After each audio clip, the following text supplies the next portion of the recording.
Present మన టాలీవుడ్లో రీ రిలీజ్ల trend నడుస్తున్న విషయం మనకు అందరికీ తెలిసిందే భయ్య.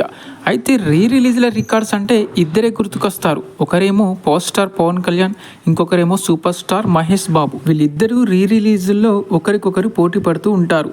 సో మరి ప్రజెంట్ రీ రిలీజ్ల కలెక్షన్ వైజ్ చూసుకుంటే 2012లో వచ్చిన గబ్బర్ సింగ్ మూవీ డే 1 8 కోట్ల గ్రాస్ కలెక్ట్ చేసి టాప్ 1లో ఉంది.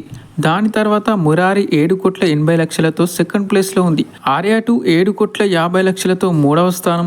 అండ్ సీతమ్మ వాకిట్లో సిరిమల్ల చెట్టు వచ్చేసి 7 కోట్లతో 4వ ప్లేస్లో ఉంది. అయితే ఇంతవరకు గబ్బర్ సింగ్ రికార్డుని ఏ రీ రిలీజ్ మూవీ కూడా బ్రేక్ చేయలేదు. కానీ నిన్న రిలీజ్ అయిన ఖలేజా మూవీ మాత్రం డే 1 8,26,00,000తో ఆల్ టైమ్ రికార్డ్ని సెట్ చేసి పెట్టింది. దీనితో Gabbar Singh re release day 1 record Khaleja రూపంలో బ్రేక్ అయిపోయింది. షాకింగ్ ఏంటంటే బ్లాక్ బస్టర్ హిట్ అయిన గబ్బర్ సింగ్ రికార్డుని ఫ్లాప్ అయిన ఖలేజా మూవీతో బ్రేక్ చేశాడంటే రియల్లీ మహేష్ అన్న రీ రిలీజ్ల కింగ్ అని చెప్పాలి. అప్పట్లో ప్రొడ్యూసర్స్కి నష్టాలు మిగిల్చిన ఖలేజా మూవీ ఇప్పుడు రీ రిలీజ్ పుణ్యమా అని ఆ నష్టాలని కవర్ చేసేస్తుంది.